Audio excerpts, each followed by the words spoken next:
warahmatullahi wabarakatuh. Waalaikumsalam warahmatullahi wabarakatuh. Kami dari kelompok 4 ingin menampilkan beberapa tokoh dari Ahmad Subarjo.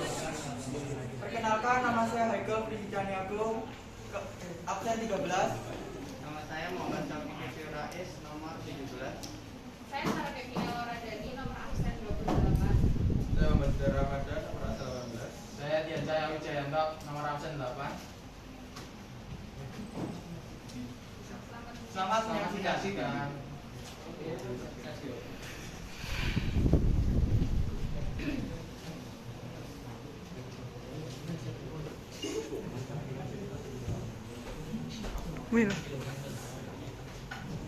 Gimana nih? Di Jakarta terjadi peristiwa diskusi antara golongan muda dan golongan tua.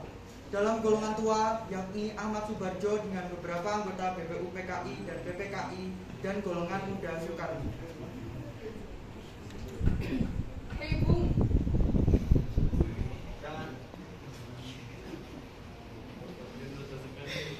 karena Jepang sudah akan runtuh, kita harus mempercepatkan kemerdekaan kita. Jangan mengada-ngada kamu. Kita bersiap. Demi darah saya akan memperjuangkan Indonesia secepatnya. Sekarang kau harus menjemput Soekarno dan Hatta di Rengas Dengklok sekarang ke Jakarta. Baiklah, kami akan mempercepat proklamasi kemerdekaan sesuai dengan keinginan rakyat.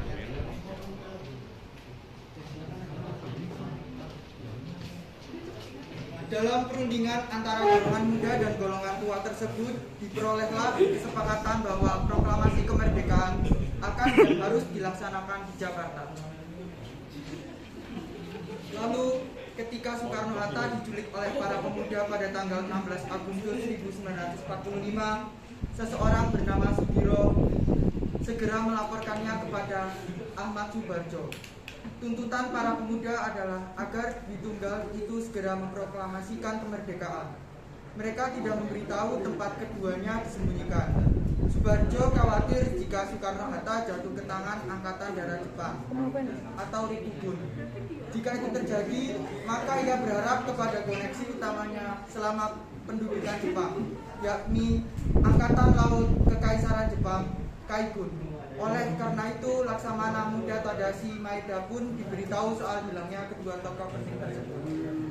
Subarjo kemudian mendapatkan kabar dari seorang anggota PETA yang bernama Yusuf Tunto bahwa Soekarno-Hatta diamankan oleh para pemuda dari Angkatan Darat Jepang dan dibawa keluar Jakarta. Sekitar pukul 4 sore, Subarjo, Sudiro, Yusuf Tunto, dan seorang supir segera pergi keluar kota mencari keberadaan Soekarno-Hatta. Mereka mengendarai mobil Skoda tua milik Subarjo yang bannya nyaris gundul. Mereka belum tahu pasti di mana kedua tokoh itu disembunyikan. Ketika tiba di Rengas Dengklok, mereka diarahkan untuk menunggu di rumah Wedana. Seorang pemuda revolusioner bernama Sukarni menghampiri mereka. Subarjo kemudian dibawa untuk menemui komandan kompi bernama Mayor Subeno di tangsi PETA yang tidak jauh dari rumah tersebut.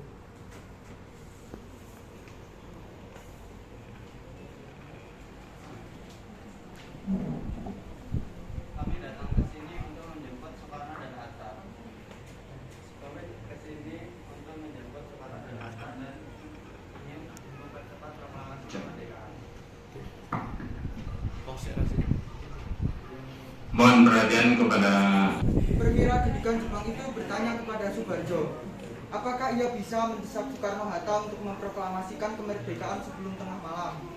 Subarjo menjawab bahwa hal itu tidak mungkin dan Soekarno-Hatta juga harus kembali dulu untuk rapat kilat dengan panitia persiapan lainnya di Jakarta.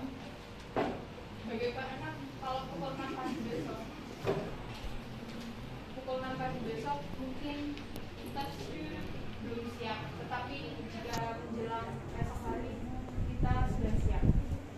Mayor, jika segala sesuatu terjadi, saya telah mengemban tanggung jawabnya. Tempat mati saya.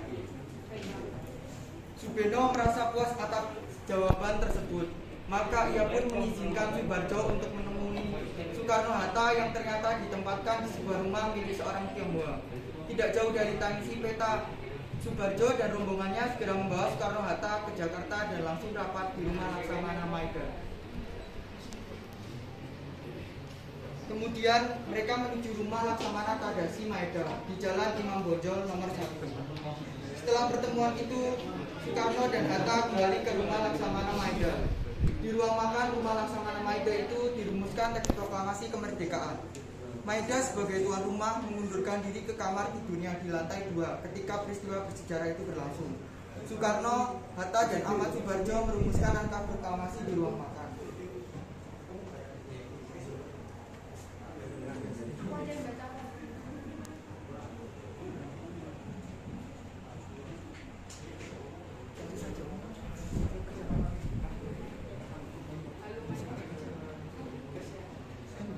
Halo Maeda, aku boleh meminjam rumahmu sebentar untuk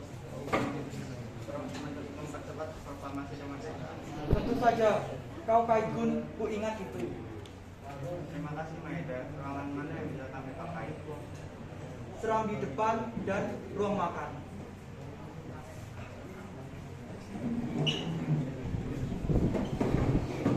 Terus 1945 di rumah Laksamana Maeda, panitia persiapan kemerdekaan Indonesia PPKI mengadakan rapat luar biasa.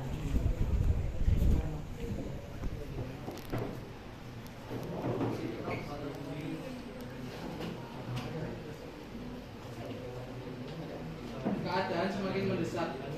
Kita harus mempercepat proses proklamasi ini.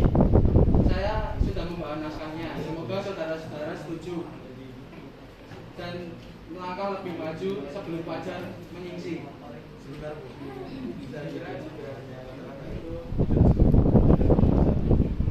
Lalu, saudara ada pendapat? Bagaimana jika kedatangan hal-hal yang mengenai pilihan kekuasaan dilakukan dengan cara seksama dalam tempo singkat-singkatnya? Tidak, hal itu membuat kita seperti pengemis kepada Jepang. Kita kemerdekaan Indonesia menggunakan raga dan jiwa kita sendiri. Saya tidak setuju. Perkataan tersebut sempat menarik perhatian pemuda yang hadir, tetapi tidak lama kemudian golongan tua kembali mengambil alih. Kita sedang dapat menjadi banyak hal yang terbengkalai karena argumentasi yang penuh emosi. Mengapa kita harus melepaskan seluruh hal yang mengapa kita harus melepaskan satu hal penting karena sifat mereka yang berubah. Setelah naskah disepakati, muncul pertanyaan berikutnya. Oleh siapa naskah teks tersebut akan ditandatangani? Awalnya Soekarno mengusulkan semuanya hadir, menandatangani teks tersebut, tetapi ditarik kembali olehnya. Karena tidak hanya yang hadir di tempat tersebut yang berkontribusi. Lalu Soekarno juga mengusulkan untuk semua wakil menandatangani juga. Tidak mungkin karena hanya mengarah kepada anggota PKI saja. Lalu Suyuti mengatakan, saya kira tidak ada yang menolak jika Soekarno dan Hatta yang menandatangani usul tersebut diterima dengan baik dan diiringi tepuk tangan seluruh anggota. Baiklah, rapat hari ini selesai. Semoga berjalan dengan lancar. Rakyat yang telah mengetahui akan dilaksanakan proklamasi kemerdekaan telah berkumpul. Rumah Soekarno telah dipadati oleh sejumlah pemuda dan rakyat. Beberapa orang tampak gelisah, khawatir akan adanya pengacauan dari pihak Jepang. Waktu itu Soekarno terserang sakit. Malamnya panas dingin terus-menerus dan baru tidur setelah selesai merumuskan teks proklamasi. Para pemuda yang tidak sabar mulai mendesak Bung Karno untuk segera membaca teks proklamasi. Namun Bung Karno tidak mau membacakan teks proklamasi tanpa kehadiran Muhammad Hatta. Ayo cepatlah Bung Karno, kau harus tetap proklamasinya. Saya tidak akan membacakan proklamasi tanpa Bung Hatta. 5 menit sebelum acara dimulai, Muhammad Hatta datang dengan pakaian putih-putih dan langsung menuju kamar Soekarno.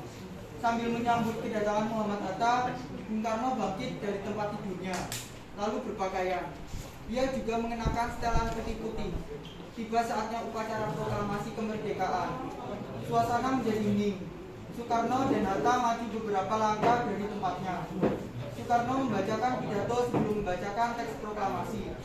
Setelah membacakan pidatonya, lalu Soekarno membaca teks proklamasi dengan lantang. Proklamasi.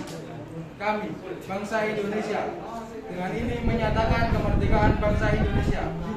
Hal-hal yang mengenai pemindahan kekuasaan dan lain-lain diselenggarakan dengan cara seksama dalam tempo yang sesingkat-singkatnya. Jakarta, 17 Agustus 1945 atas nama bangsa Indonesia. Soekarno, Hatta. Kemudian digambarkanlah bendera sang saka merah putih diiringi lagu Indonesia Raya. Peserta upacara turut menyanyikan lagu kebangsaan Indonesia tersebut. Pada tanggal 18 Agustus 1945, Subarjo dilantik sebagai Menteri Luar Negeri pada Kabinet Presidensial Kabinet Indonesia yang pertama, dan kembali menjabat menjadi Menteri Luar Negeri sekali lagi pada tahun 1951 sampai 1952.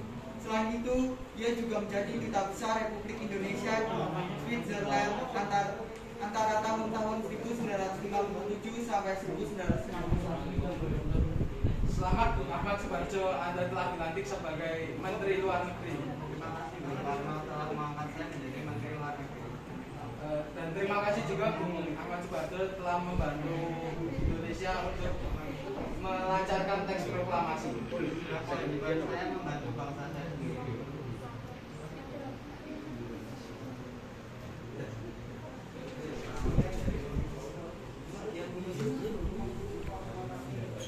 Sekian dari kelompok 4.